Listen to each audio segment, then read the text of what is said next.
gacchami. Dutiyampi sanghang saranang gacchami. Tatiyampi buddhang saranang gacchami. Tatiyampi dhammang saranang gacchami. Tatiyampi sanghang saranang gacchami.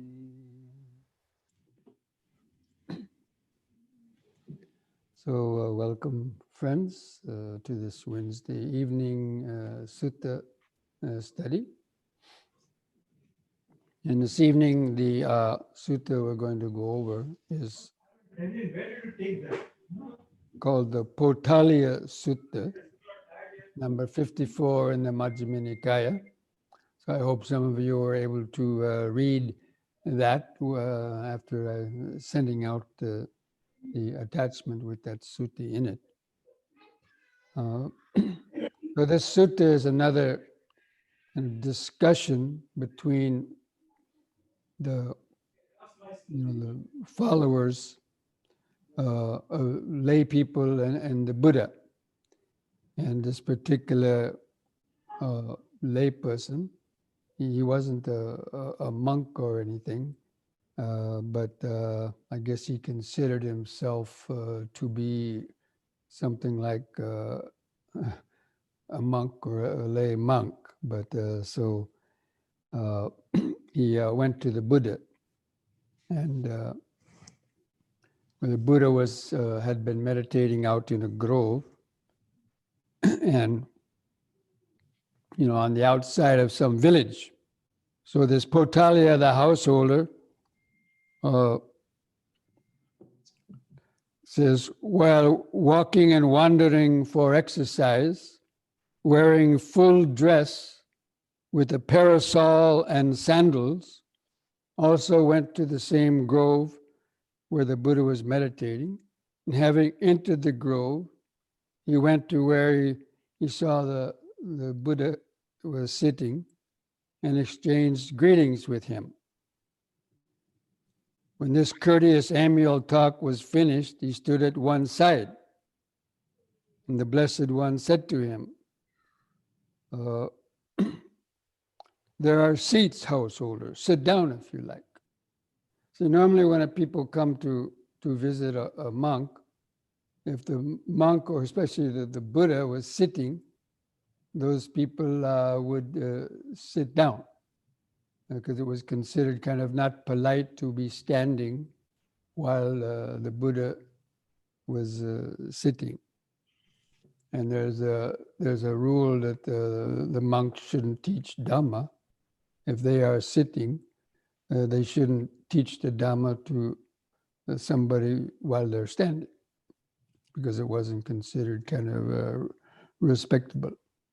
So, you can kind of get a, this Potaliya, the householder, he was wearing full dress, so it was probably some elaborate kind of dress that the wealthy, landowners had in the day, and carrying a parasol and probably sandals that were, fancy sandals and so on. So, he looked much different than, the ascetic monks. So therefore the Buddha, I don't know if the Buddha had known him before, but he figured this person was a householder. So he said, sit down, householder, if you like. And then Potaliya took a little offense to that. And he said, Recluse Gautama calls me a householder. He was thinking that to himself. And he was kind of angry and displeased, and he remained silent. And then the Buddha repeated it again. Sit down, householder. There are seats if you like. Sit down. And again, he said, he called me a householder. Then the third time, then he said to the Blessed One, he said, Master Gautama, it is neither fitting nor proper that you address me as a householder. And then the Buddha replied to him, householder? Well, the Buddha was kind of looking up and down, what he was wearing. You have the aspects, the marks, and signs of a householder. And then this Potaliya replies, nevertheless, Master Gautama, I have given up all my works and cut off all of my affairs. And then the Buddha asked him, in what way, householder, have you given up all your works and cut off all of your affairs? And he replies, Master Gautama, I have given all of my wealth, grain, silver, and gold to my children as their inheritance. I do not advise or blame them about such matters, but I merely live on the food and clothing that they offer me. That is how I have given up all my works and cut off all of my affairs. But no doubt he probably, even though they may have given him his food and clothes, he might have, behind the scenes saying, I want this kind of things, and so on.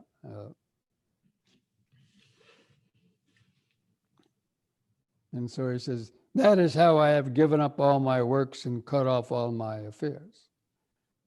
And then the Buddha replies to him, householder, the cutting off of affairs as you describe is one thing. But in the Noble One's discipline, the cutting off of affairs is different. And then Potaliya asks him, what is the cutting off of affairs like in the Noble One's discipline, Venerable Sir? It would be good, Venerable Sir, if the Buddha would teach me the Dhamma, showing what the cutting off of affairs is like in the Noble One's discipline. And then the Buddha tells him to attend closely and then explains to him. He says, householder, there are these 8 things in the Noble One's discipline that lead to the cutting off of affairs. What are the 8? And basically it's most of the precepts, with this, the support of non-killing of living beings. The killing of living beings is to be abandoned. And with the support of taking only what is given, the taking of what is not given is to be abandoned. And then the same for the support of truthful speech, false speech is to be abandoned. With the support of non-malicious speech, malicious speech is to be abandoned. With the support of no rapacity and greed, rapacity and greed are to be abandoned. Now, actually, I had to look up that word, rapacity, because I wasn't too familiar with that word. But it means aggressive greed, like a real strong type of greed. So the Buddha probably knew that, even though he had given up his money and wealth to his children, he was probably, dictating to them the things that he wanted out of his, attachment and so on. So he was probably still quite attached to, to his favorite foods and to his favorite clothes and so on. With the support of no spite and scolding are to be abandoned. With the support of no anger and irritation are to be abandoned. And with the support of non-arrogance, arrogance is to be abandoned. These are the 8 things stated in brief, without being expounded in detail, that lead to the cutting off of affairs in the Noble One's discipline. So then when the Buddha said this is in brief, but not in detail, then this Potaliya immediately says, Venerable Sir, it would be good if out of compassion, the Buddha would expound to me in detail these 8 things that leading off to the cutting off of affairs in the Noble One's discipline. And then again he says, okay, well, listen closely to what I will explain. And so basically he repeats that with the support of non-killing of living beings, the killing of living beings should be abandoned. And with what reference to what was this said? So a noble disciple considers thus: I am practicing the way to the abandoning and cutting off of those fetters, because of which I might kill living beings. And then he repeats actually the same for all the others. I'm not going to read the whole thing. So he's practicing and abandoning the way to cutting off the fetters of killing, taking what is not given, and using all the lying speech, malicious speech, greed, anger and irritation, and arrogance. Because I am practicing the way to the abandoning and cutting off of those fetters. Because if I was to do those negative actions, I would blame myself for doing so. And the wise, having investigated, would censor me for doing so. And on the dissolution of the body after death, because of doing these unwholesome actions, the unhappy destination would be expected. And doing all these unwholesome actions are also a hindrance. And while the taints, vexation, and fever might arise through doing these negative things, one who abstains from doing these negative actions, then the taints and the vexation and so on will cease. So with that sort of extra detailed explanation that the Buddha was explaining to him in detail why one practices these things. Because one is trying to overcome the fetters that bring the suffering and fetters that chain the mind to the wheel of, birth and death and the karma.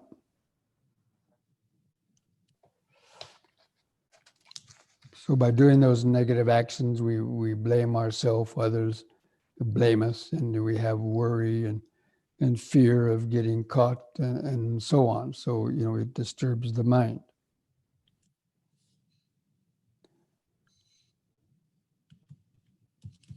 And then having said that much,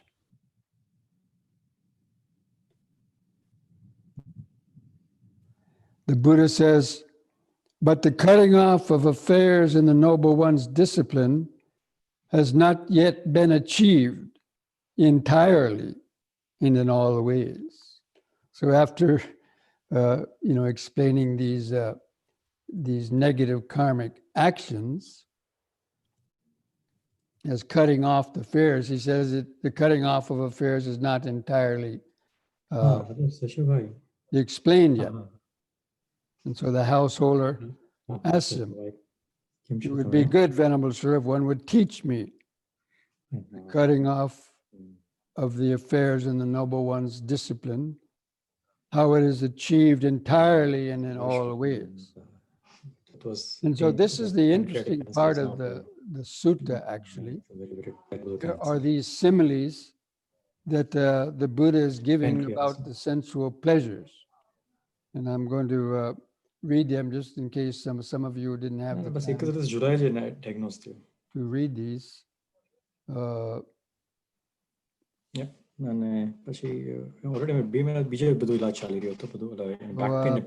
Prashant. Oh, Prashant, you want to mute yourself? Then solve problem. Okay, so already Prashant. Oh, Prashant. Please mute your mic. Okay. So the Buddha is giving these similes about sensual pleasures. Householder, suppose a dog overcome by hunger and weakness was waiting by a butcher's shop. Then a skilled butcher or his apprentice would toss the dog a well-hacked and clean bone, a meatless bone smeared with blood. What do you think, householder? Would that dog get rid of his hunger and weakness by gnawing at such a well-cleaned bone smeared with blood? So the blood might attract his attention, but when he starts to chew it, he just, gnawing a bone and there's no meat on it. So Potaliya replies, no, Venerable Sir, because that skeleton was clean and without any meat on it and just smeared with blood. Eventually that dog would reap weariness and disappointment, not getting satisfaction after gnawing this meatless bone.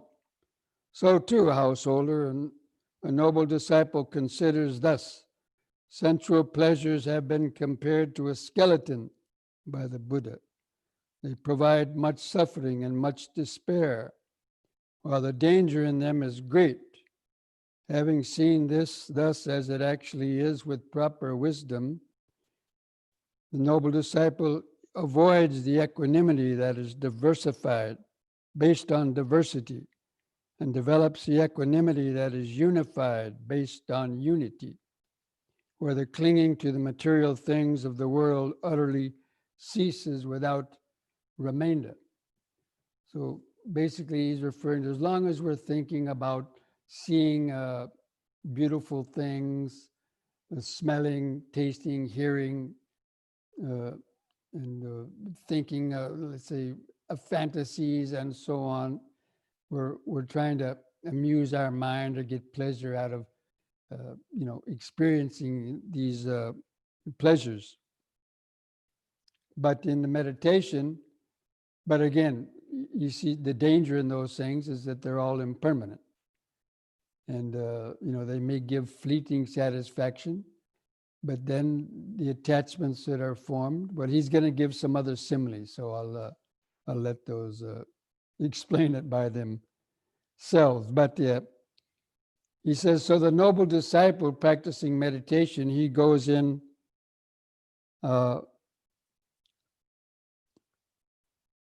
he avoids equanimity that is diversified based on diversity. This means when you're experiencing various sensual stimulations, with mindfulness, you're kind of just developing equanimity and not trying to pay attention to those things. But if your equanimity is not very strong, you're going to give in at some point, and then that craving, you won't be able to maintain that very long. So he says the noble disciple develops the equanimity that is unified, based on unity, where clinging to material things of the world utterly ceases without remainder. So this refers to attaining the jhanas in one sense, that unity that is unified based on unity would be reaching the third and the fourth jhana, where the equanimity arises initially in the real equanimity, the real mental equanimity, not a forced equanimity like, the average person tries to remain equanimous when they're, have a strong itch or something, kind of forcing themselves. But this is the true mental equanimity reached in the fourth jhana, and the third and the fourth jhana where it's purified. And then the equanimity that comes through the insight, and the equanimity that comes from, let's say, attaining the higher stages of liberation, especially the arahant stage or the anagami, the non-returning stage. And the greed and hatred was greatly reduced even with the once returning. And then the arahant has totally gone beyond that in a permanent sense. So then the Buddha gives another simile, because different similes kind of highlight different aspects of this. So it says, suppose a vulture or a hawk or a heron seizes a piece of meat and flew away. And then vultures and other birds, herons and hawks would fly after that heron or vulture that had the meat in his beak. And these other ones following him would peck at it and claw at it. What do you think, householder? If that vulture or a hawk does not quickly let go of that piece of meat, wouldn't it incur death or deadly suffering because of that? And Potaliya says, yes, Venerable Sir. So too, householder, a noble disciple considers thus. Sensual pleasures have been compared to a piece of meat by the Blessed One. They provide much suffering and much despair, while the danger in them is great, because other people are going to try to get them as long as we're holding on to the objects of our sensual pleasure. Other people are going to get jealous. They're going to get envious, and they're going to come after you, and they're going to want it. They're going to steal it. They're going to beat you and rob you. Or they're going to, out of so many other defilements, jealousy and envy, they may steal those things, or anyway, a lot of trouble will be coming from that. So, having seen thus as it actually is with proper wisdom, clinging to material things of the world utterly ceases without remainder. In other words, when he goes into those meditative states. And then he gives another simile. Householder, suppose a man took a blazing grass torch and went against the wind. What do you think, householder? If that man does not quickly let go of that blazing grass torch, wouldn't that blazing grass torch burn his hand or his arm or some other part of his body so that he might incur death or deadly suffering because of that? Yes, Venerable Sir. So too, householder, noble disciples consider thus. Sensual pleasures have been compared to a grass torch by the Blessed One. They provide much suffering, much despair, while the danger in them is great. And having seen thus as it actually is with proper wisdom, and practicing the meditation, the clinging to those things utterly ceases without remainder. So an example of that would be somebody that's holding on to that, doesn't let go of that sensual pleasure, and then it comes to ruin, such as, let's say, people that are addicted to things. They can't overcome it. Addicted to drugs, or addicted to gambling, or addicted to a lot of things. And they keep on doing it over and over because they're addicted to it. And, you can see it, the overdose of drugs and the ruining of families and so many other things happens because of this strong attachment or addiction, because attachments leads to addiction. It's kind of like addiction, being attached to things, because these are habits in the mind. And then the Buddha keeps on giving more similes. And so he says, householder, suppose there were a charcoal pit deeper than a man's height, full of glowing charcoals without flame or smoke. If you can imagine that, a charcoal pit without flame or smoke, you could see those red embers. Because today, actually, I was burning some old wood out in the back of our yard. There was a old rotten timber that we took off the old roof on the kutis we're making. And we had a bonfire. In the beginning, there's flame and smoke. And you can't really see the glowing charcoals, but then when all that dies down, the flames and the smoke, you can see underneath those glowing charcoal. On the top, it looks like it's dead, but underneath the glowing charcoal, and it's very, very hot. So a man who wanted to live and not to die,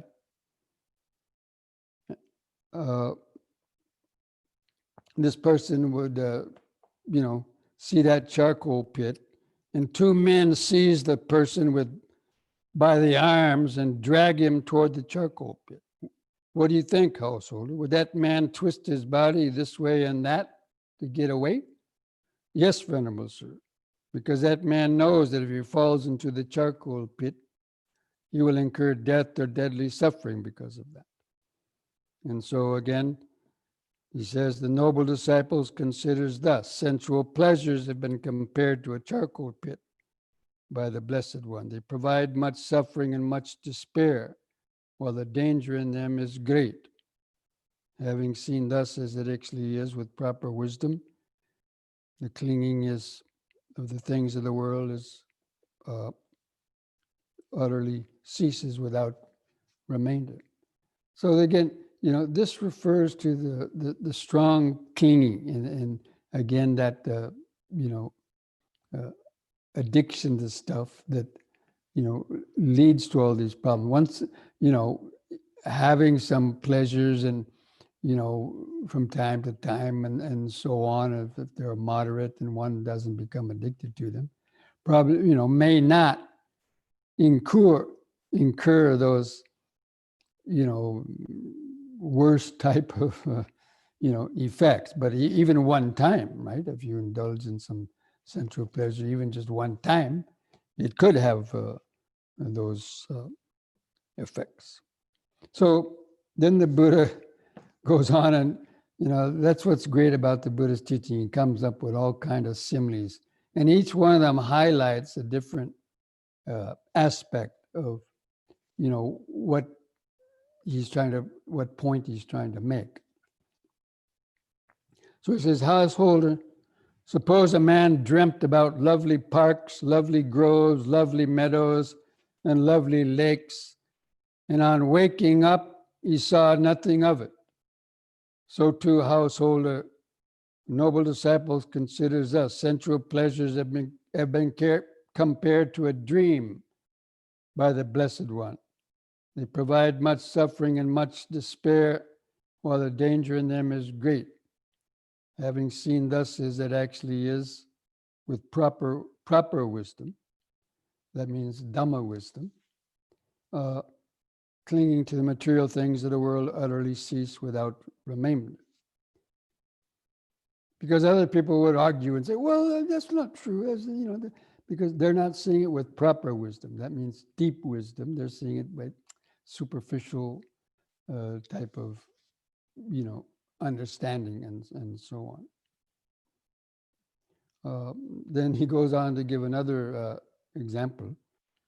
Householder, suppose a man borrowed goods on a loan, a fancy carriage, jewel earrings, and, he would wear those things and walk around the marketplace and show people, oh, look at them. They'll say, oh, look at this person, he's a rich man. And that is how the rich enjoy their wealth.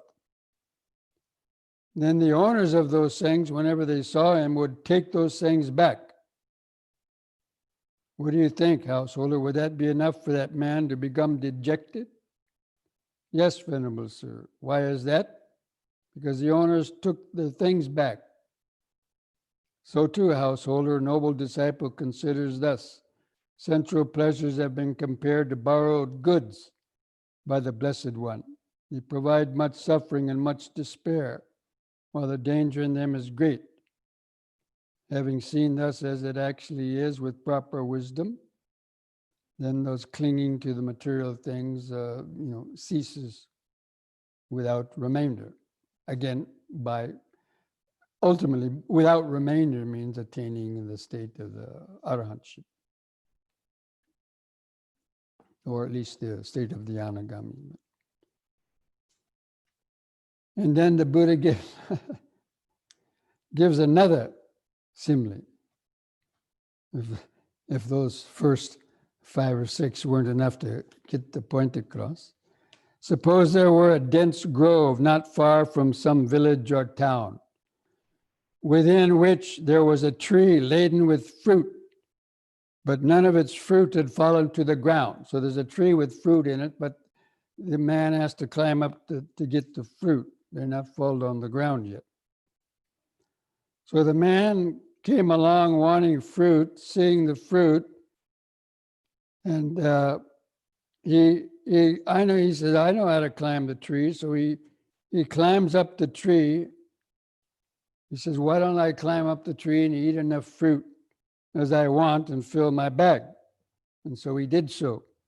Then a second man came around wanting fruit and saw the same tree, but didn't see the man up high in the tree.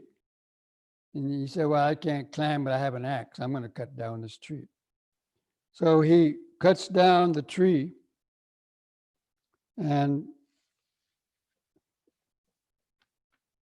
if that first man doesn't come down quickly, I mean, the man up in the tree already probably going to hear the man cutting. But if he's so greedy and eating all this fruit and trying to pick as many fruits as he can and kind of ignore the warning of this man that's cutting down the tree, when the tree falls, wouldn't he break his hand or his foot or some other part of his body so that he might incur death or deadly suffering? And Potaliya replies, yes, Venerable Sir. So too a noble disciples consider thus. Sensual pleasures have been compared to fruits on a tree. They provide much suffering and much despair, while the danger in them is great. Having seen thus as it actually is with proper wisdom, he avoids the equanimity that is diversified based on diversity and develops the equanimity that is unified based on unity, where clinging to the material things of the world utterly cease without remainder. And then so, having overcome those sensual pleasures, and presumably also by attaining the jhanas, one overcomes the rest of the hindrances, and one attains those jhanas, the noble disciple recollects his manifold past lives. That is, one birth, two birth, on up to 100, 1,000 births with their aspects and particulars. He recollects many past lives. And based upon that same supreme mindfulness, whose purity is due to equanimity, so that referring to the fourth jhana is considered to be the jhana where you're able to then develop these psychic powers that could remember past lives and other ones too. With the divine eye, which is purified and surpasses the human, the noble disciple sees beings passing away and reappearing according to their karma.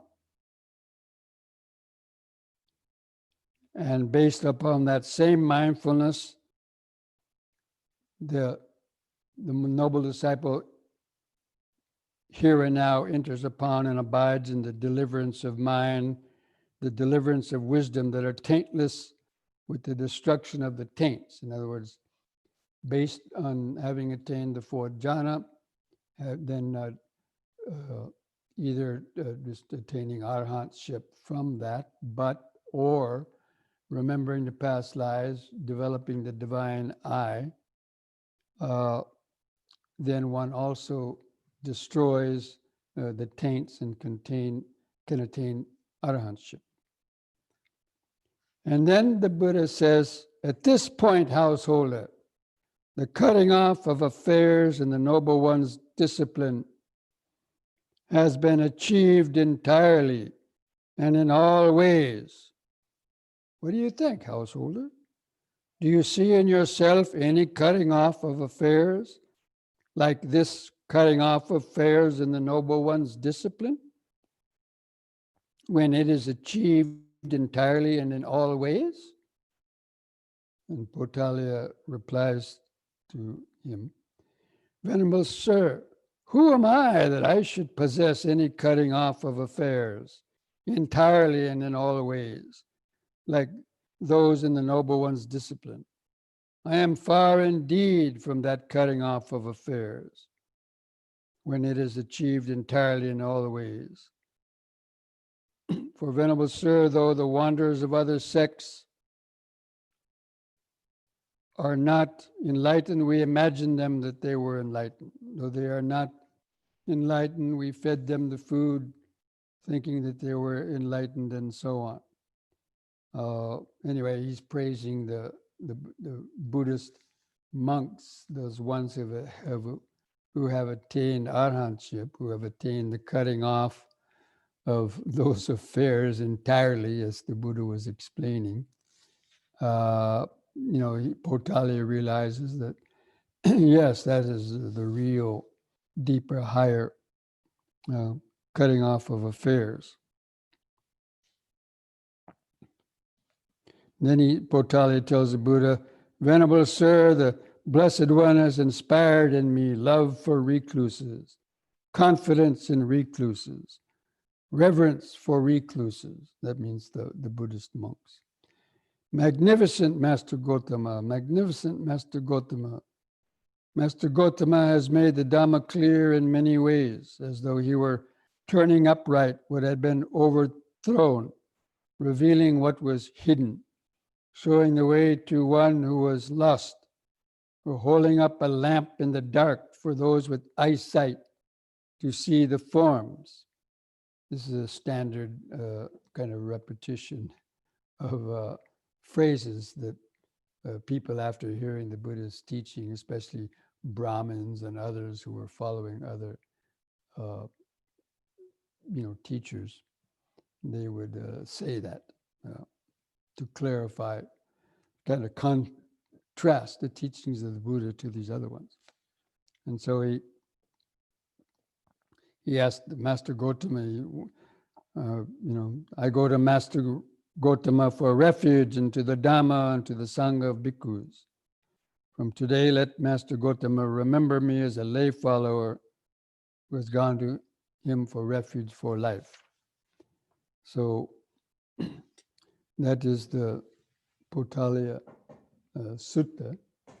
So, again, lay people, you all might hear this sutta, and, you can consider, in your own life, how far you have cut off those sort of affairs.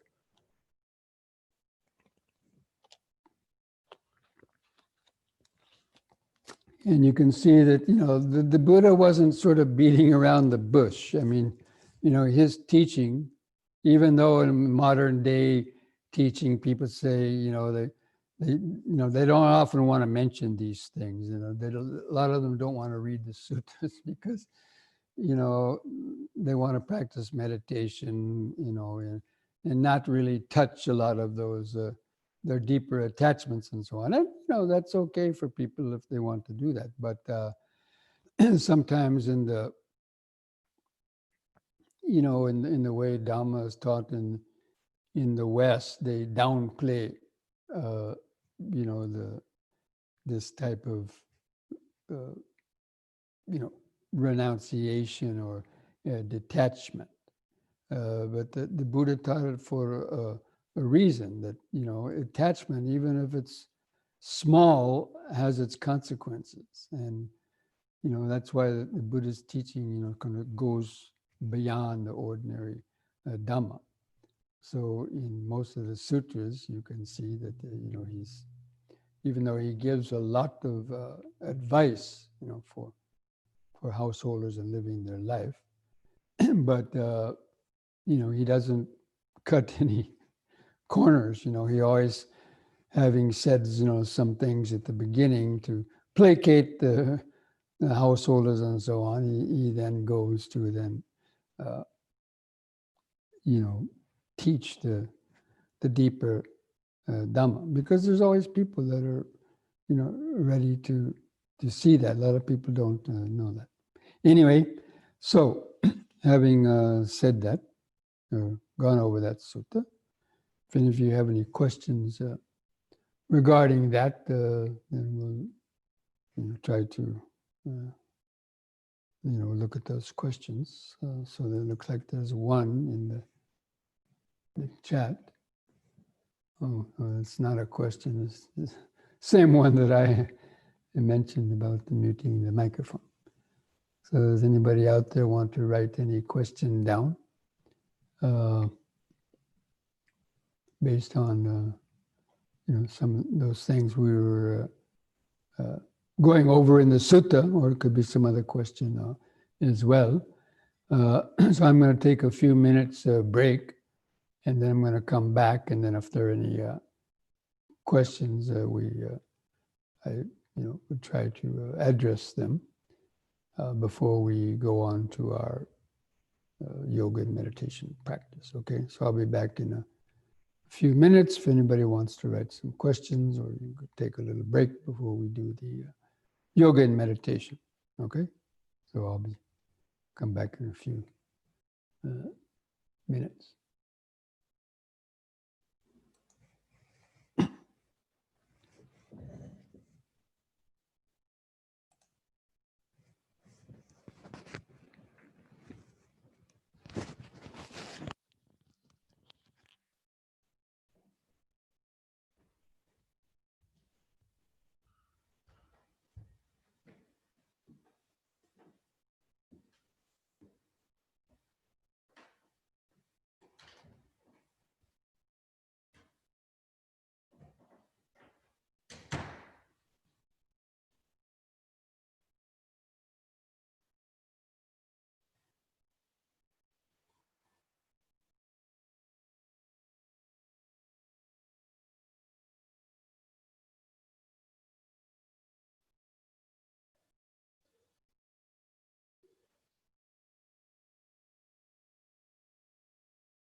So let's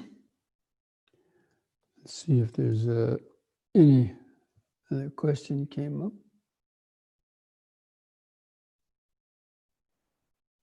Okay, this question, can we remain in our family and still practice renunciation? Yes. Usually when I'm giving talks on the Eightfold Path, and especially on in the path factor of renunciation,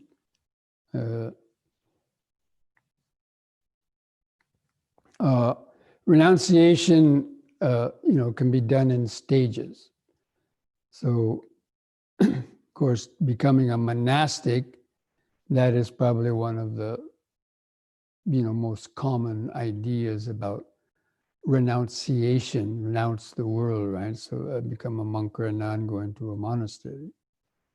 But of course, in remaining in a family, and still practice meditation, especially when people get older. And if you have a good, a rapport with your family or understanding with your family, or, especially with your spouse, that you could practice a certain amount of renunciation, Like, at a certain point in your life, you might renounce, intimate contact or, sort of sexual contacts and so on. You could also practice eating less, like foregoing dinner and eating just, once a day. You could, give up, going to dancing and singing and listening to music and shows and stuff like that, as long as it wouldn't, incur some negativity with your family members. So, yeah, a person can do that. And also downsizing, what I call downsizing. In fact, the Eightfold Path factor, like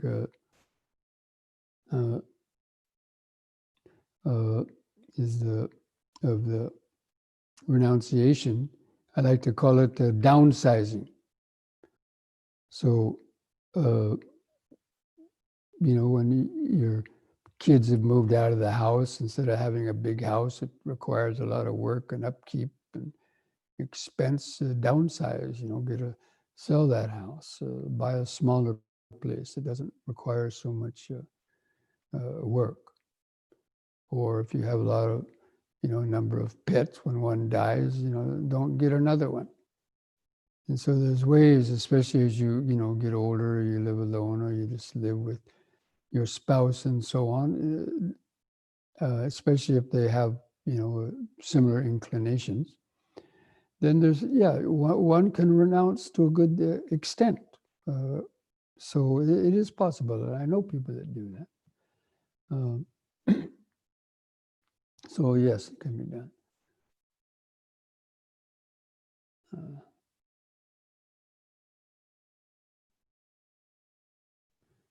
Says, can you speak a little bit more about the difference between equanimity based on diversity and equanimity based on unity? Well, I mentioned that briefly. Equanimity based on diversity is the equanimity that you have while you're still feeling the various sensory impingements.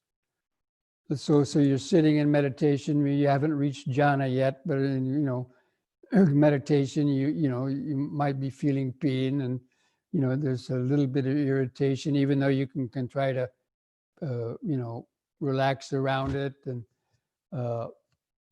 endure the loud sounds or pains or even the thoughts. It won't be entirely peaceful. So that's what the equanimity based on diversity means. Basically just practicing mindfulness and restraint and, trying not to react to the various unpleasant or pleasant sensations and feelings that are come. So we can, depending on how much concentration and mindfulness you got, you can endure lots of pain and distractions and so on, but still there'll be this remaining underlying, it won't be totally peaceful. So therefore that the equanimity based on unity means attaining the jhana, especially the third and the fourth jhana, where basically the mind is so much, the hindrances have so much subsided, and the mind is withdrawn very far away from the impinging sensory stimulations, that you have that purified mindfulness and equanimity of the jhana. And then there's an equanimity that comes through like being anagami or a once returner who is reduced to a great degree desire and so on, which would be meaning that they're able to control their senses quite a bit, and even for aversions and pain, much of that would have been overcome. Not all of it, but. And then the anagami, who's overcome greed and aversion totally. And then, of course, the arahant. So that's the meaning of the referring to that. You see, the equanimity based on unity is only the equanimity one experiences in the jhana, third or fourth jhana, or the equanimity that comes from the stages of enlightenment, especially the anagami and arahant stage. Another question, in meditation and contemplating feelings over time, I seem to be experiencing more and more neutral feelings. I've heard that neutral feelings being referred to as a lazy categorization, meaning that they too are in fact either positive or negative feelings, attachments. Can you please discuss? Is a way to analyze neutral feelings further. Well, first of all, don't worry about neutral feelings too much in the beginning.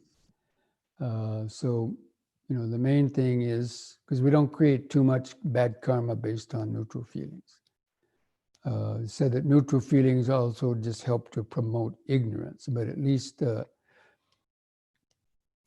it's true, as you meditate longer and longer, you experience more. What used to be a painful feeling can then gradually become a neutral feeling, like an itch. In the beginning, a person gets an itch and immediately they want to scratch it and so on, or stinging, biting sensations, other aches and pains, they get easily disturbed by that. But as you feel and experience these things more and more and more, especially as you're getting deeper concentration and mindfulness, the mind doesn't really react too much anymore to them. They're there in the background, but they're becoming more of a neutral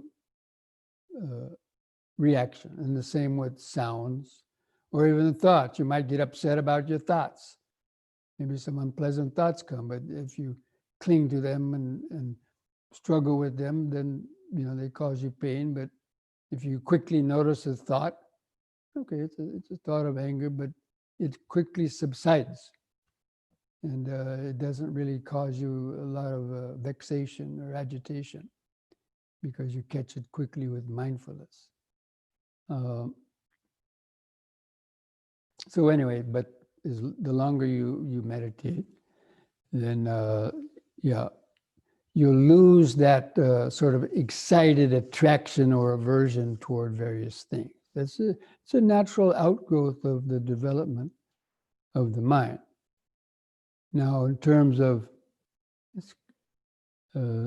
people referring to the neutral feelings as lazy, that they are in fact either positive or negative feelings, attachments. Yes, until one has attained the jhana or the stages of enlightenment, there is some degree of that, because if you push your buttons strong enough, then what you thought was a neutral feeling could in fact grow back into an unpleasant feeling. It's just that the reactions have gone deeper down into the unconscious mind and the anusaya, the latent tendencies, but they're still there. So therefore, it's true that they would in fact still retain their pleasant or painful kind of connotations at those deeper levels. Again, that's with the diversity. So that would be in that previous question about the difference between equanimity based on diversity and equanimity based on the unity. So this that equanimity is, it's not perfect because it can, if your buttons are pushed deep enough or you're not in meditation, then they can come up again. And it's usually also considered the neutral feelings are kind of, they said, are connected to the underlying tendency for ignorance, because it's kind of like, oh, I'm okay, nothing bothers me, right? So the I is still there. Oh, I can endure this, I can endure that. I have equanimity, but the I is still there. Whereas the the equanimity and the stages of the jhana are kind of, beyond the ego's attachment at that point, or especially for the arahant who's totally overcome the ego. So that's the way you can try to see the neutral feelings, that they're neutral because you've simply overcome the gross attachment or aversion. But deep down inside, in the deeper part of the unconscious, there can still be lurking there until you've reached those levels of enlightenment. Okay, so it looks like that's the end of the questions. So we'll go ahead and now have our do a few yoga stretches and then have our meditation. Okay? Okay, so you can go ahead and find a place to stand. Do a few stretches.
Okay, so stand straight, relax your shoulders, just feel your arms and hands hanging at the side.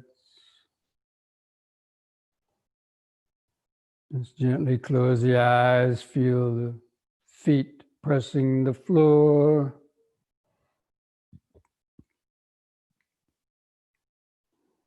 Just try to feel the height and the weight of the body over the feet.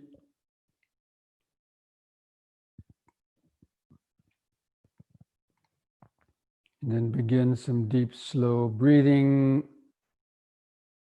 If you know what the 3-part breathing is, and try to do some 3-part breathing, drawing the air from the lower lungs up through the middle to the top of the lungs, holding in the air for a few seconds, and slowly breathing out from all 3 lung areas.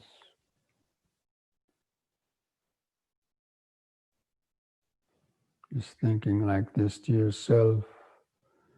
Breathing in, letting go of the past and future. Breathing out, standing here and now. Breathing in, letting go of the past and future. Breathing out, standing here and now. Okay, on the next in-breath, raise the arms over the head, interlock the fingers, turn the palms up, straighten the arms, stretch your head back, arch your lower back a bit. And on the out breath, turn the palms down, touch the top of your head. Again, in breath, palms up, straighten the arms, head back, arch the back. Out breath, touch the top of the head. And the 3rd time, hold that upward stretch longer. Feel the sensations.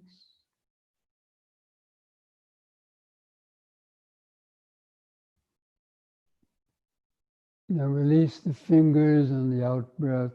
Lower the arms back to the sides. Relax. Keep the attention in the body, especially on your hands and fingers. Feel that increased tingling sensation.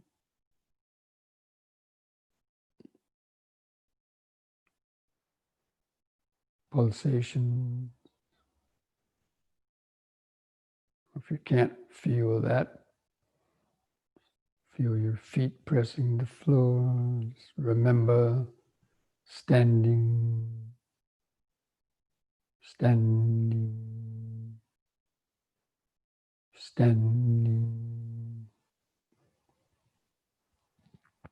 Just let your thoughts come and go in the back of the mind. Keep the attention grounded, centered in the body.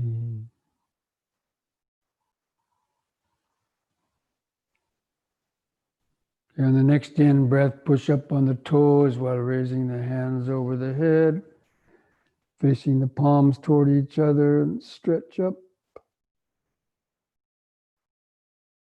The out breath, arms back to the sides, feet to the floor. Use the breath to help lift and lower the body. In breath.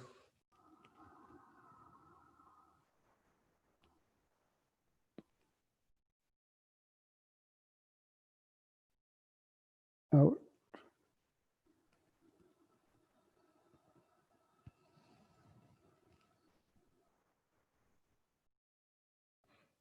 In.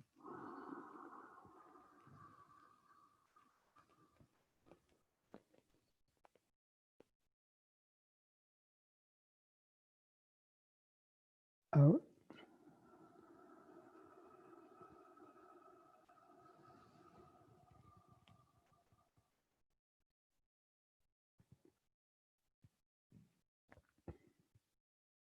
Just keep the attention in the body, feeling the increased body sensation. Just remembering standing, standing.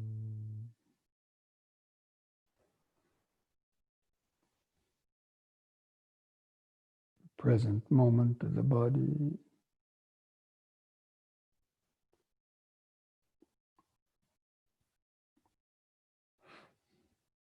Okay, now spread your feet about 3 feet apart. Now hold the hands out to the side. We're going to do twisting from side to side. Give the spine a lateral twist. So breathe in. And look at your right hand on the out breath. Twist around to the right. Keep your eyes focused on the hand going back.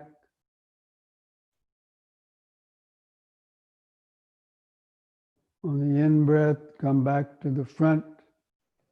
Let your feet turn with the body. Then next out breath to the other side.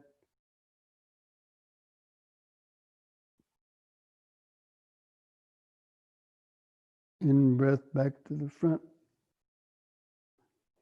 Then again to the right, out breath.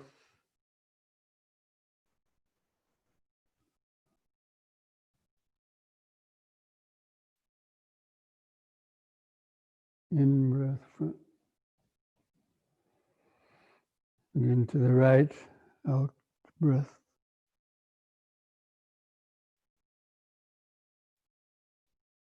In-breath. Once more to each side, out breath.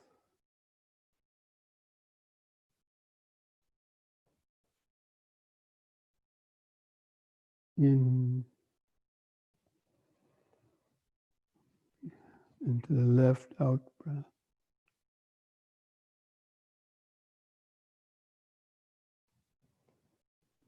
In breath, back to the front. Now lower the arms. Just feel each foot pressing the floor. feel the sensations maybe in your shoulders.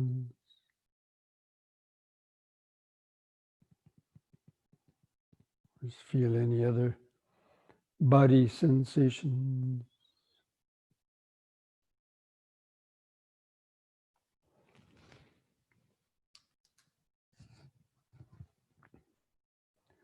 Now bring your feet back together. And this last exercise I'm going to show you is a backward and forward bending exercise. So you have to be a little bit careful with the back bends. Don't bend back too far, because when you lift up from a back bend, there could be a body shaking and so on. So if your back is stiff, then just be careful with the bending back. Just do it little by little. But have the palms facing outwards. Now on an in-breath, you make a gradual V as you lift the arms up and start bending back. Bring the arms out to the sides and look up at the ceiling. And carefully lift up, keeping the arms out at the sides. And on the out breath, lower the arms and hands down to try to touch your toes or the floor as far down as you can reach. Try to keep the legs straight. Then begin standing up. And turn the palms outward again. Make the gradual V with the arms as you spread them out to the sides. Bend back.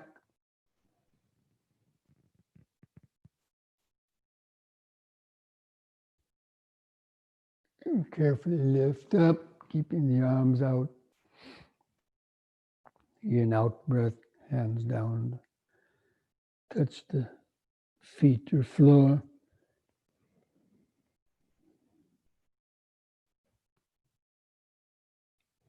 And begin standing up, turn the palms out, again, spread the arms out.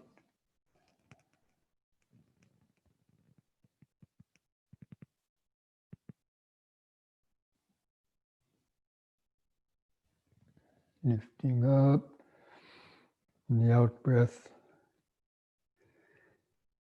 The third time, hold that downward stretch a little longer. If you can touch the floor, or even touch your ankles, or straighten the legs.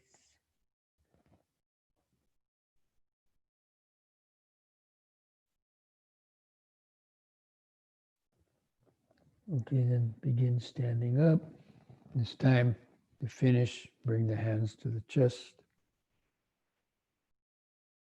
Out breath, arms back to the sides, relax. Just feel the whole body.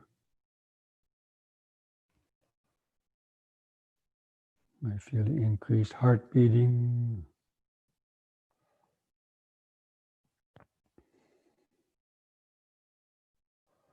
And one last exercise, the head turning. So on an in-breath, turn your head to the right. As far as you comfortably can, turn your eyes to the right. Look at something behind you. On the in-breath, turn 180 degrees to the left. Look over the left shoulder, turn your eyes to the left. Again, in-breath back to the right. Concentrate into the neck vertebra.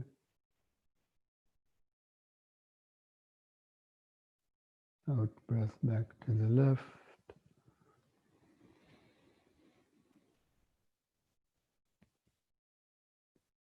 In breath right.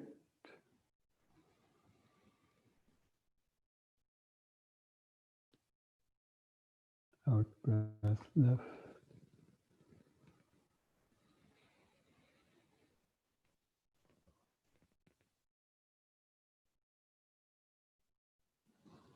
On the in-breath, let the head stop in the center. Just feel the whole body. Just feel that increase. Life force vibration. Just try to feel or imagine the whole body has been washed and bathed with healing life force.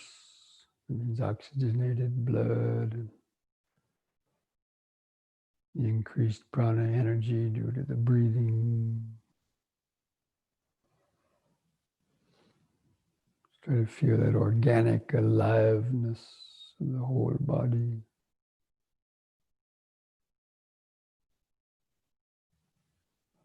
Just be aware, remember, standing, standing, standing.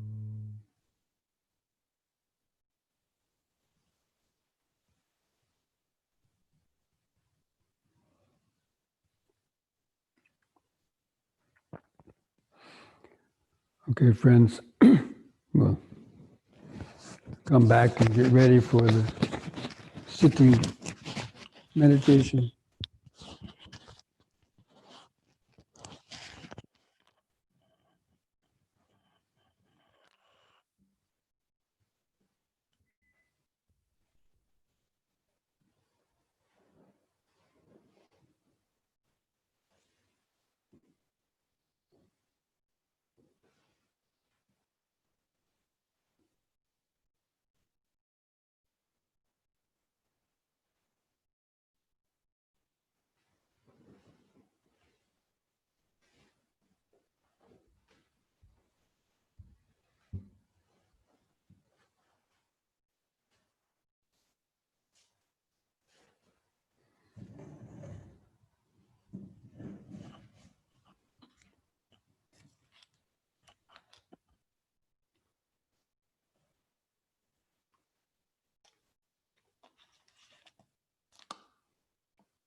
I'm going to turn my video off for the meditation.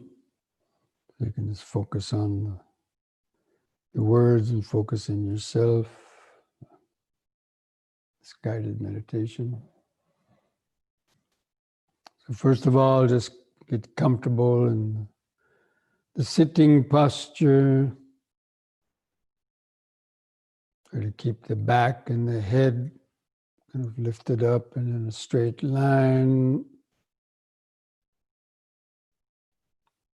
Relax the shoulders.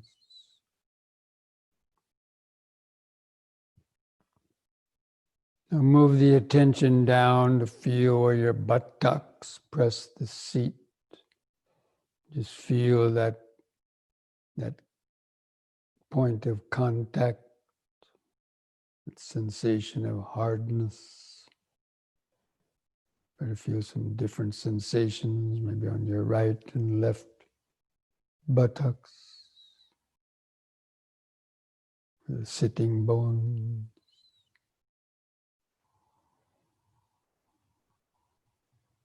Just keeping the attention in the body. And let the awareness kind of move down the legs and over the knees and down into the feet. To feel where the feet and toes pressing the floor. Just try to feel some sensations in your feet or toes. Where's the clothing, the socks touching the skin of the feet?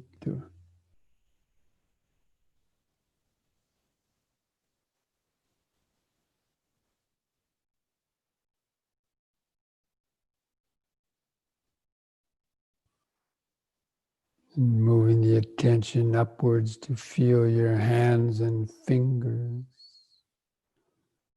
where they touch together or where they touch your legs.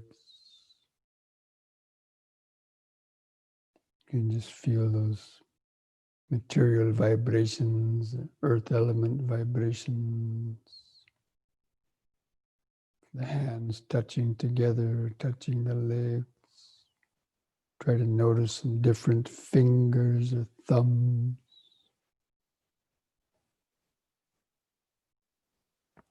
And feel the sensations.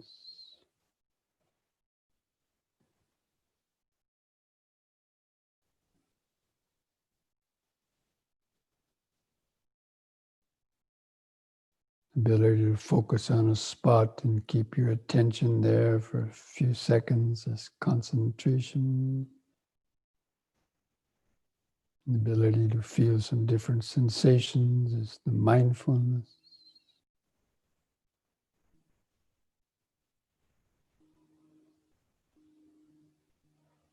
And now just feel the weight of the arms hanging from the shoulders. And feel where the clothing rubs the skin of the arms, the shoulders. Relax the shoulders.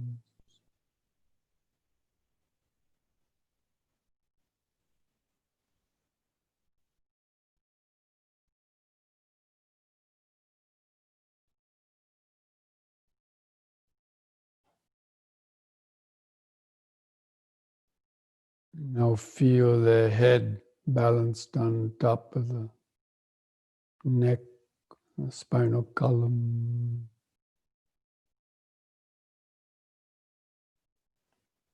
Keep the chin lifted up, level with the floor. Try to find that center of gravity of the head and spine over the hips. Just move the whole head and spine backwards until you come close to that tipping point.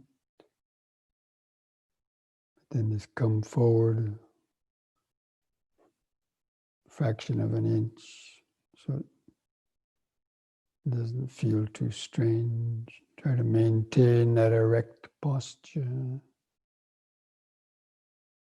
that awake, alert posture.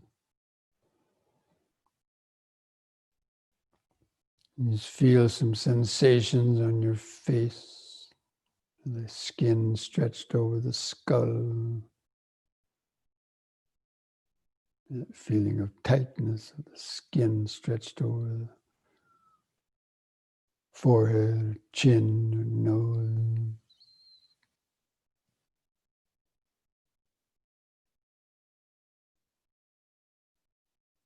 Feel any prickling sensation.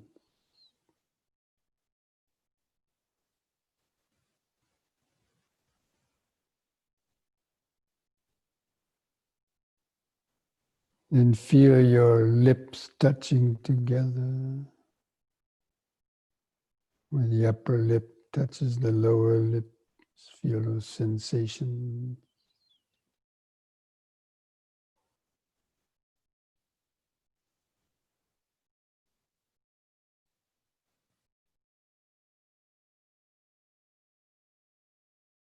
And feel the tongue laying in the mouth.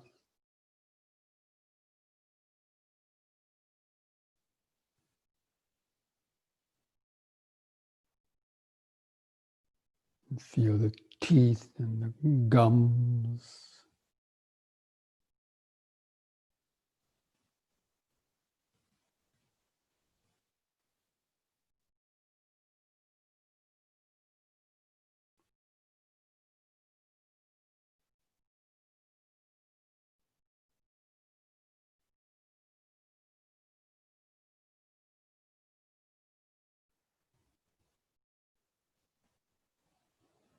Now focus on the nose, the whole nose area,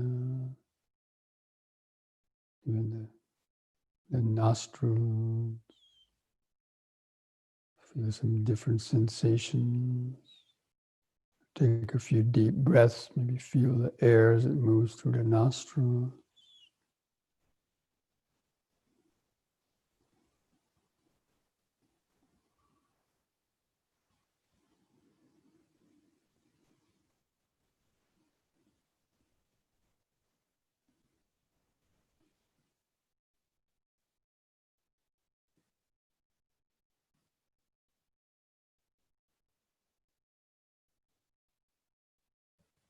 And feel the eyes resting in the socket, the eyelids stretched over the eyeball.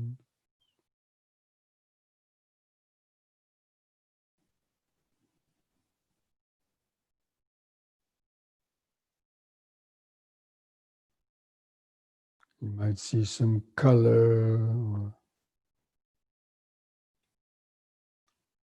light or just darkness.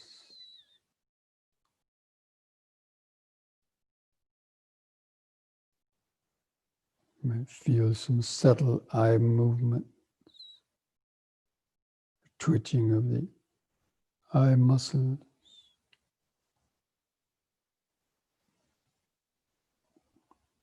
Just relax the eyes.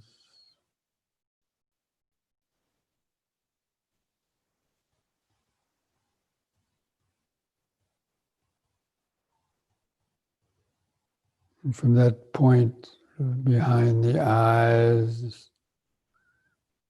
just let the awareness kind of expand a bit. Feel the outline of the whole sitting body.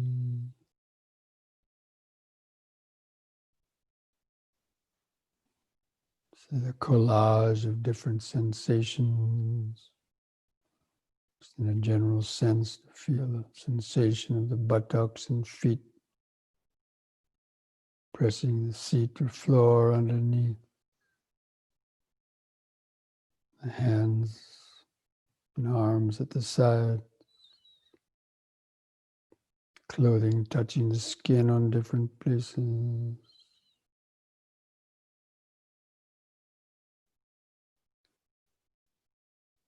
the head balanced on top.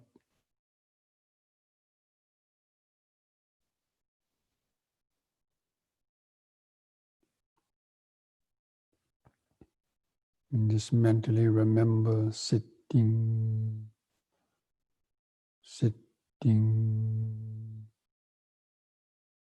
sitting. Just try to maintain that outline of the sitting posture in the mind's eye. And then begin some deep, slow breathing. If you know the three-part breathing, then do some three-part breathing, drawing the air from the lower lung up through the middle to the top part of the lungs and chest. Feel that gradual expansion. Hold the air in the lungs a few seconds. Allow the oxygen to get into the bloodstream and feel the relaxing contractions of the out breath.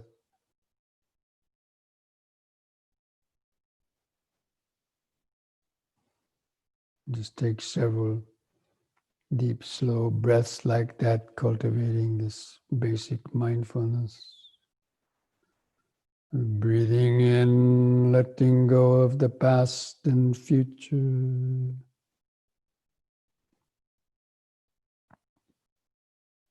Breathing out, sitting here and now.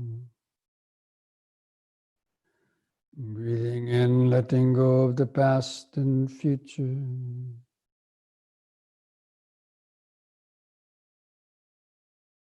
Breathing out, sitting here and now.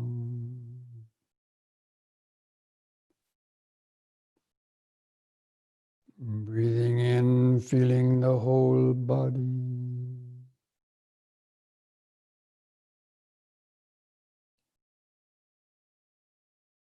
Breathing out, feeling the whole body.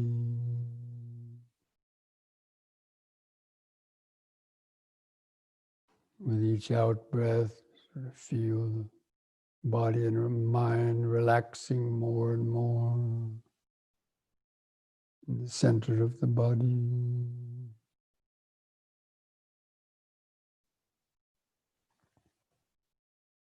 And we're going to try counting the breaths from 1 to 10. Try to develop your concentration on the breathing. Just keep the attention focused in the middle of the body to feel the expanding and contracting movement. Try to take slightly deeper breaths. So with the next expanding in breath, mentally count 1. Feel the brief pause. And with the contracting out breath, also count 1.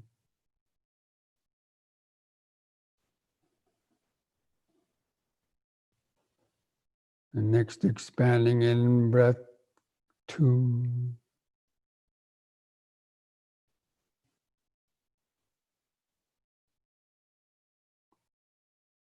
Contracting out breath, 2.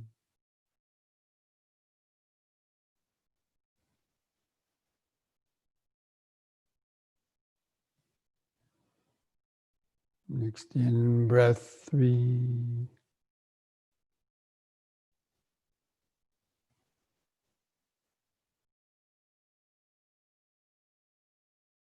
Out breath, 3.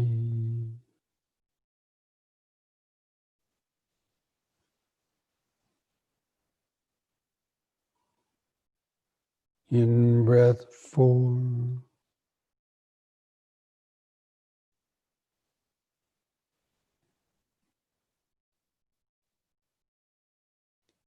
Out breath, 4.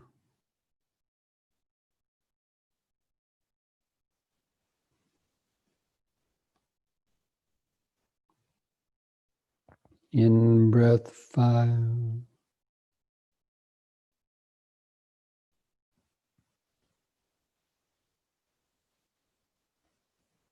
Out breath, 5.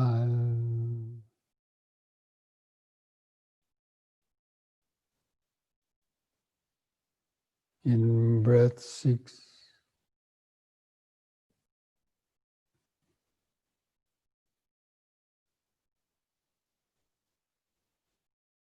Out breath, 6.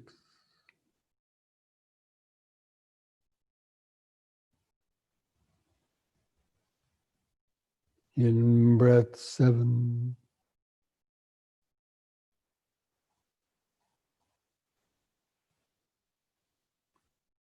Out breath, 7.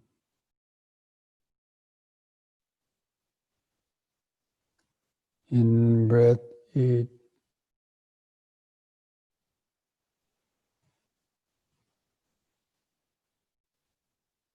Out breath, 8.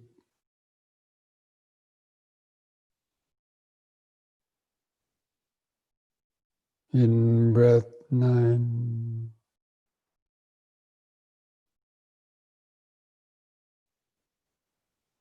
Out breath, 9.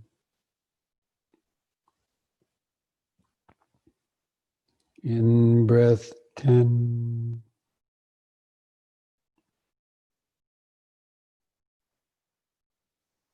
Out breath, 10.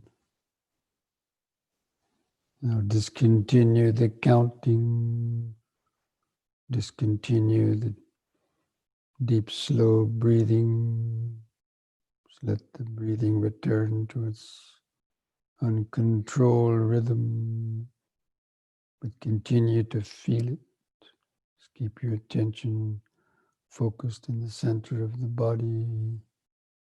Feel the subtler or shorter expanding, contracting sensations in the abdomen, stomach, chest.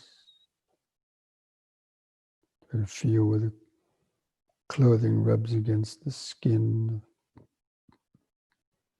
the stomach or rib cage or chest while breathing.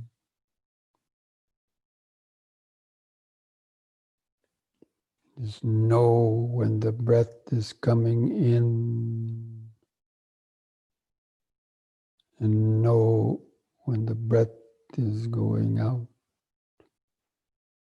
You know it by feeling it, the alert attention. Try to feel the whole in breath from beginning to end, and the pause. And the whole out breath from beginning to end, and the pause.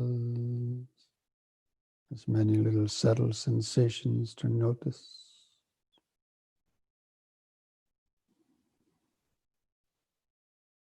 Just make that your primary focus of detached, onlooking awareness.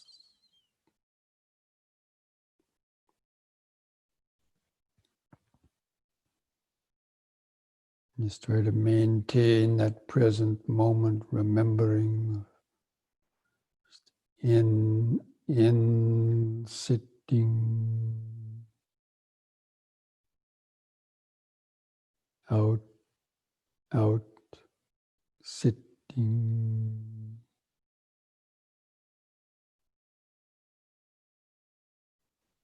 Just remember that much.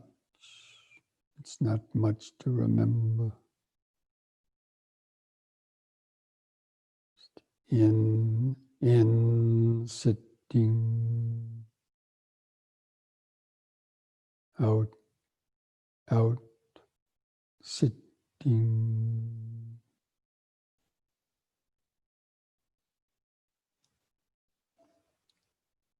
Feeling the whole breath body and all the subtle expanding sensations of the in-breath, sensations of the pause, all the sensations of the contracting out-breath and the brief pause. It's called the whole breath body.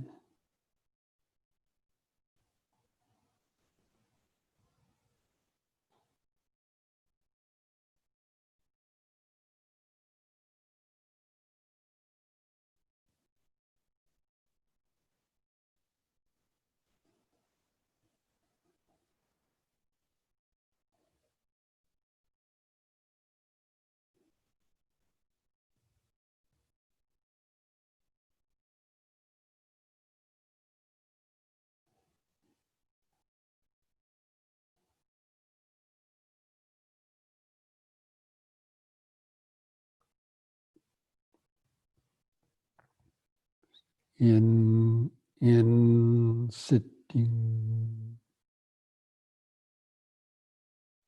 out sitting, breath by breath, moment by moment.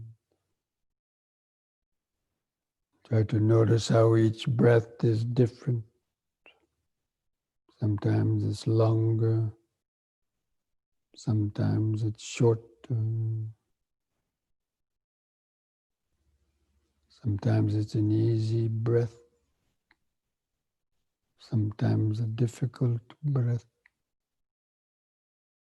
It's always changing.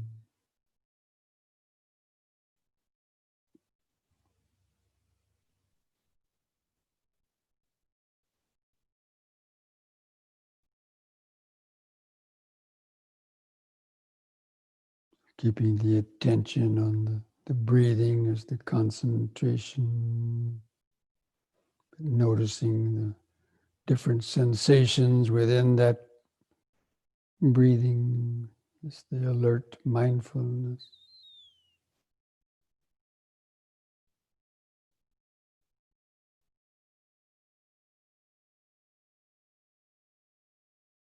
And the understanding that each breath is different.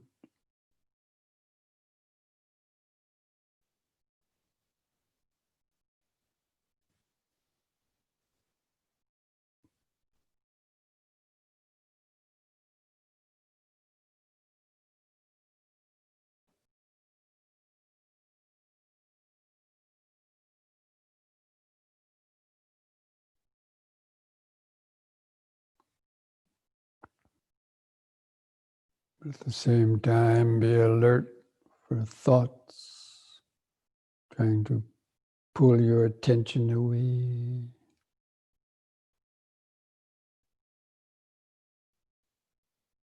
Keep letting go of the thoughts. Just let the thoughts come and go in the back of the mind. Just keep the breathing body in the front of the awareness. In, sitting. Out, out, sitting.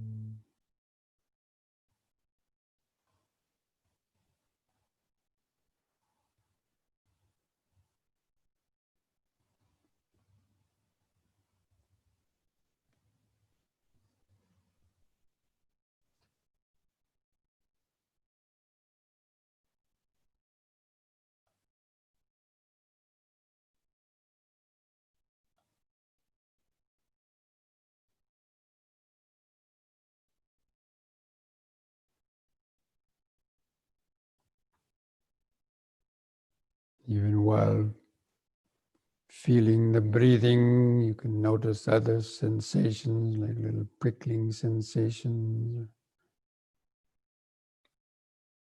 stinging, biting sensations, just some aches or pains.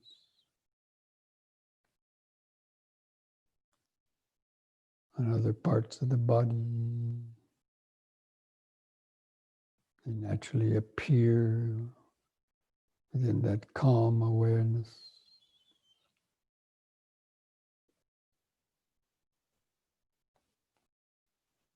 Just cultivating equanimity. As you gain more concentration, the body nervous system becomes more relaxed.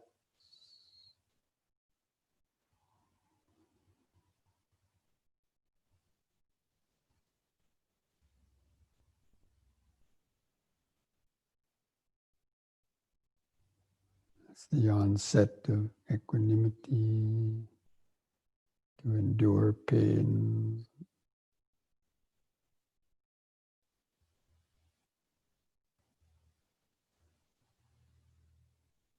Even to endure your thought.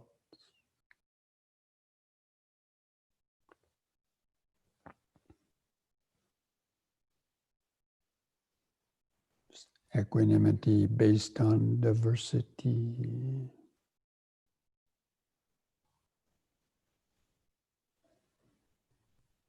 Being relaxed and non-reactive in the midst of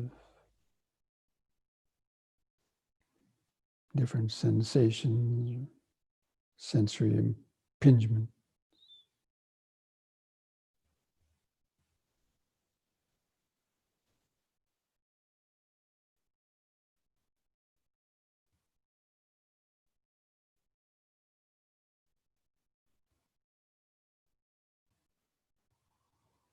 So with each out breath, just feel the body and mind relaxing more and more to that equanimity, the present moment, awareness grounded in the body.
Breathing in, sitting. Breathing out, sitting. Different sensations come and go. Thoughts come and go. Sounds come and go. Other hindrances come and go. These are all just a continuous flow of impermanence through this body and mind.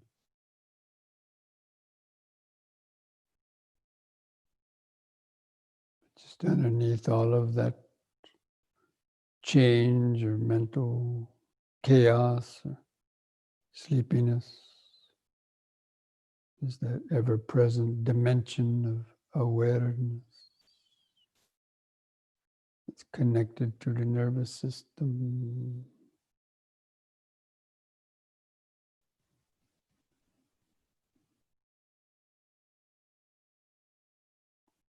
This breathing body is our lifeline, connection to the present moment.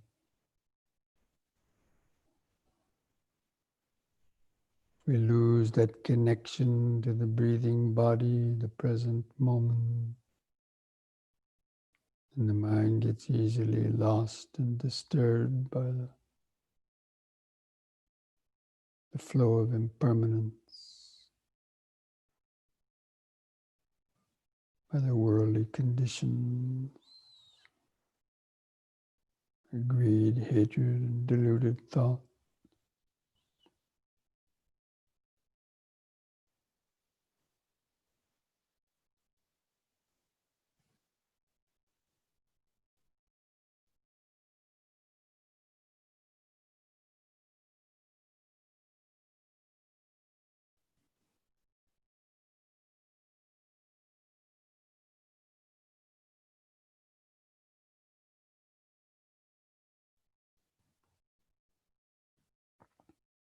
The first stage of meditation is developing that initial concentration and relaxation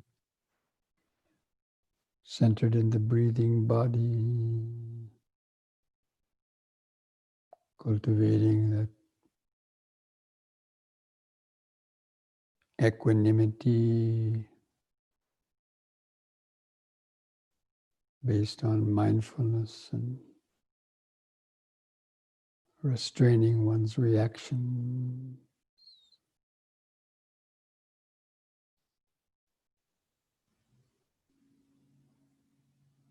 Kind of effortful equanimity.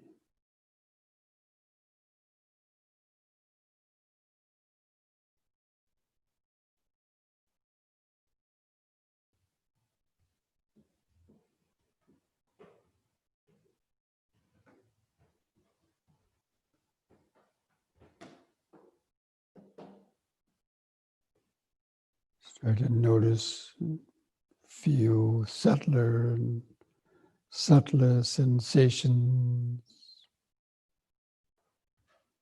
deep in the breathing body, noticing subtler thoughts or urges as they arise in the mind.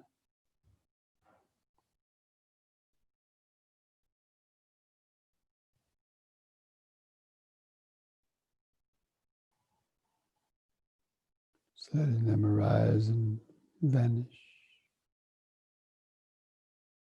while staying connected to the breathing body.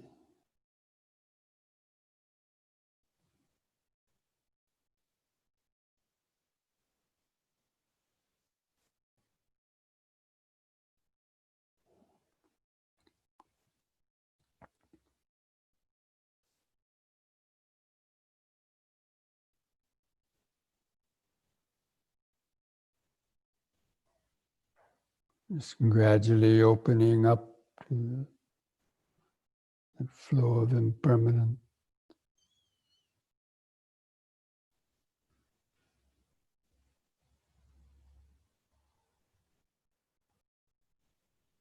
So many different body sensations or even sounds or mental movements can be noticed,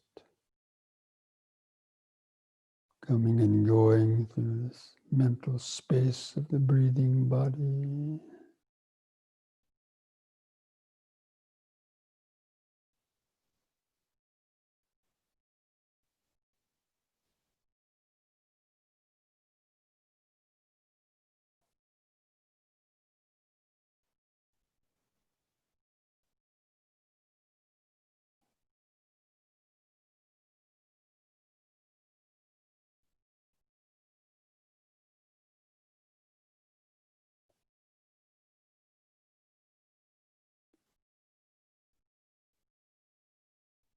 If the mind is calm enough, you can see the 5 aggregates coming and going, material vibrations,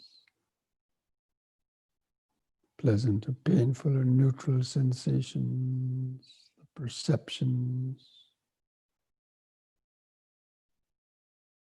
and the thought.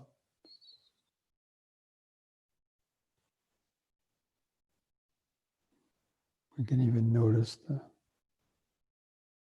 movements of the ego, or the sense of I or me there, the me that's meditating,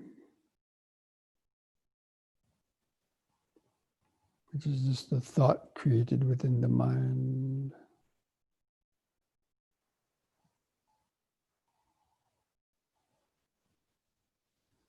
Even developing equanimity to that I or me.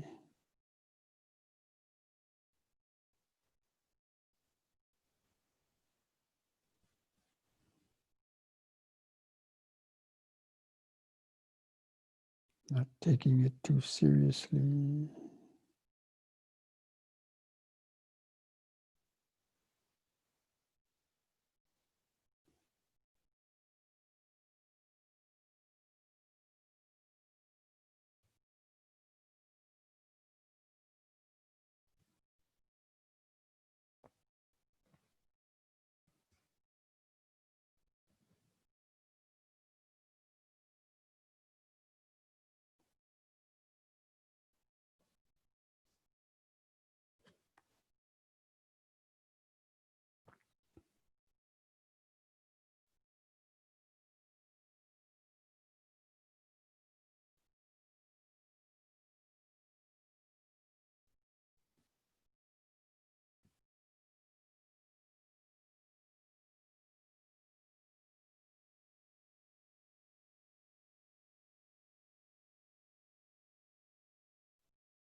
If you have a good sense of this body and the flow of impermanence, coming and going, just try to feel this body and mind like being an empty house with nobody at home to answer the call, knocking on the doors and windows.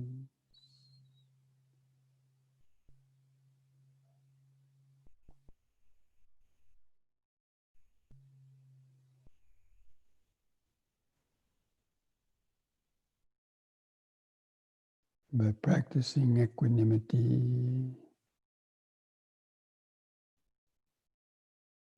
the sense of I gradually fades away.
And what perceptions arise based on that sound vibration.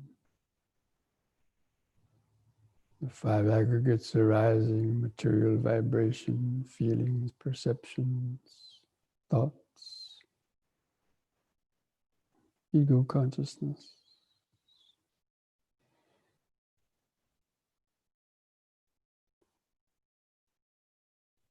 Sabbe sankhara anicchati.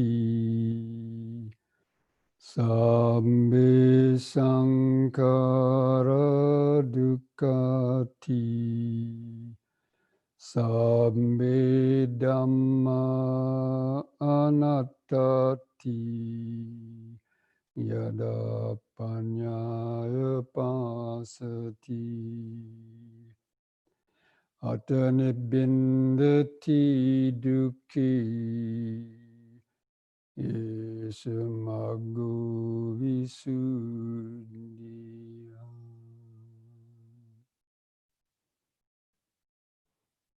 All conditioned things of this body, mind, and world are impermanent. They arise only to pass away. And all impermanent things, when clung to with ignorance, bring stress and suffering. And all dhammas, the conditioned dhammas as well as the unconditioned, are without any owner or controller. They're not self.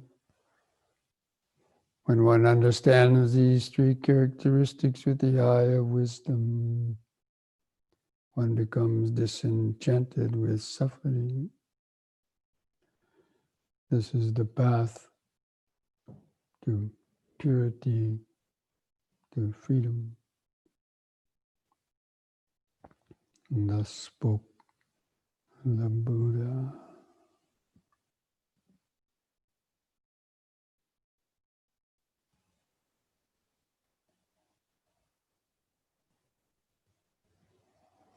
Now, friends, again, let's spend the last few minutes of the meditation just sort of radiating out feelings of metta or friendliness, best wishes to our own body and mind as well as to all others. Combining it with the deep, slow breathing. So again, take some 3-part breaths. And hold the air in the lungs a few seconds and try to feel that sensations of the oxygenating blood. And then on the out breath, just feel the body and mind getting relaxed, imagining all those cells of the body relaxing, becoming happy. And just take a few more deep, slow breaths like that, just sending this metta vibrations to your own body and mind, thinking, may I be well, peaceful, and wise. May I be free from excessive attachment and greed, jealousy, envy, fear, and ignorance. May I be free from the pains and sorrows of body and mind brought about by such unskillful thoughts, speech, and actions.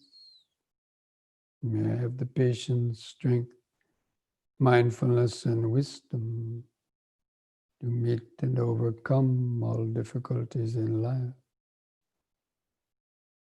May I continue to develop my understanding of the Dhamma and practice of meditation to help free the mind from confusion and suffering. May I be well, peaceful, and wise.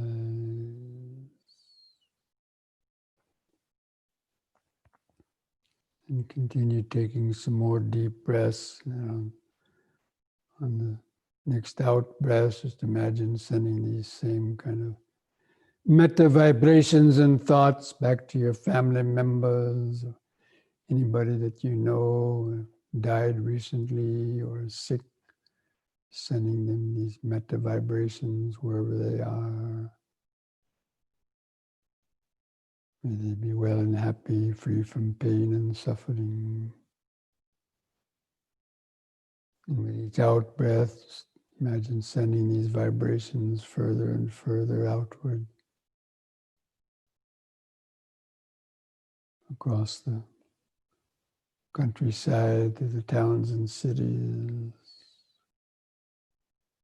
These vibrations, especially on the out breath, just imagine these vibrations of metta going through the bodies and minds of all the beings, soothing the fires of their greed, hatred, and delusion, soothing the pains of their sufferings of body and mind,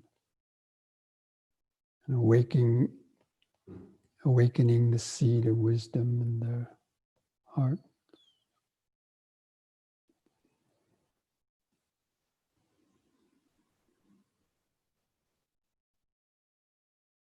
Just imagine these vibrations of metta just surrounding the whole earth and beyond, with the idea that may all living beings be well, peaceful, and wise. May all beings, wherever they are, whatever condition, may all beings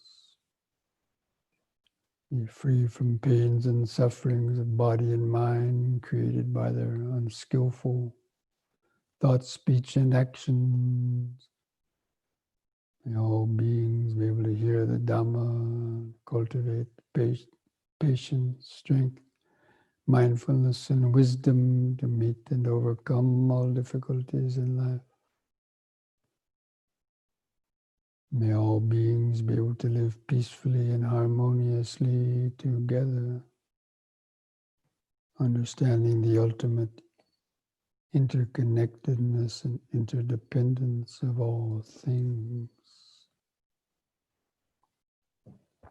May all beings be well, peaceful, and wise. May all beings be well, peaceful, and wise. Just like a mantra reverberating throughout space. Well, peaceful, and wise.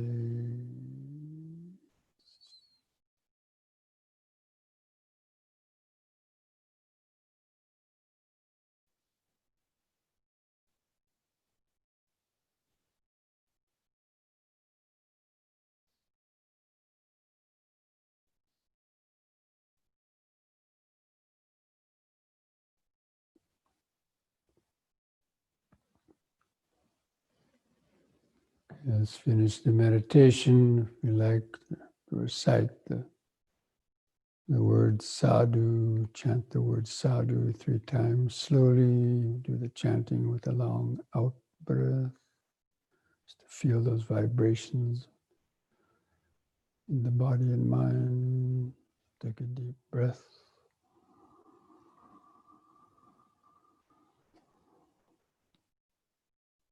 Sadhu.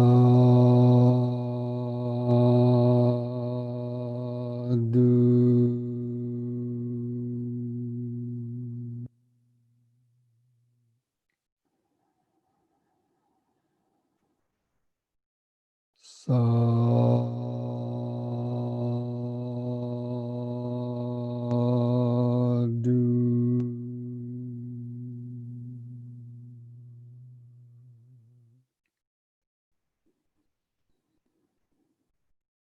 Sadhu.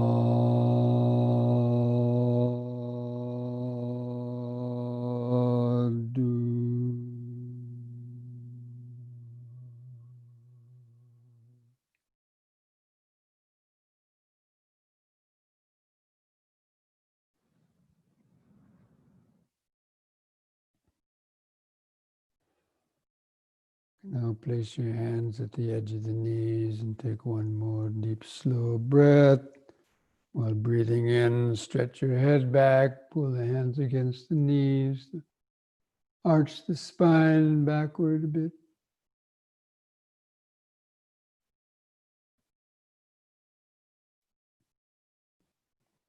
And lift the head up on an in-breath, and on an out-breath, press the chin to the top of the chest to stretch the neck vertebrae.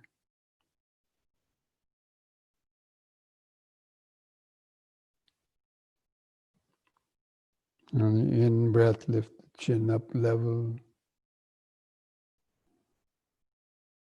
On the out-breath, relax. Put a smile on your face.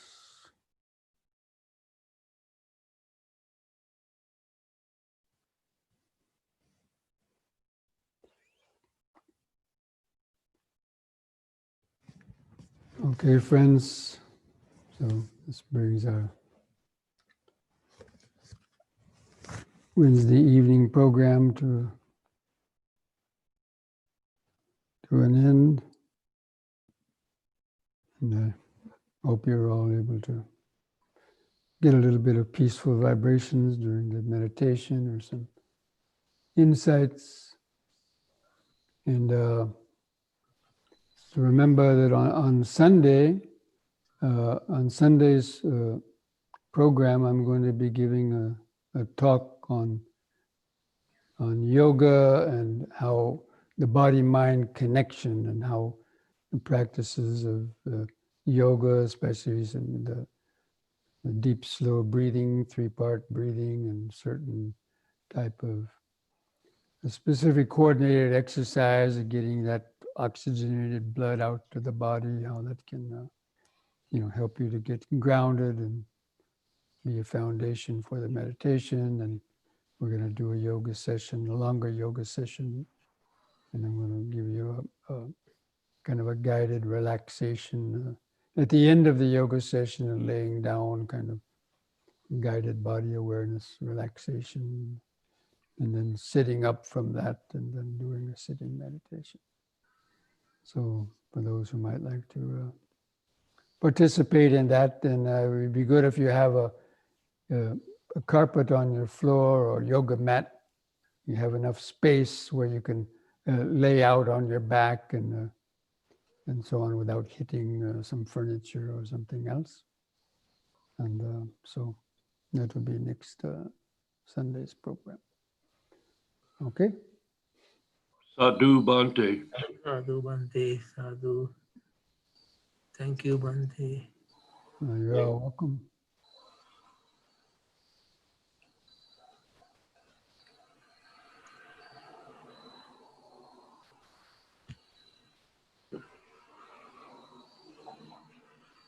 Anybody have any last comments they want to say? Or any?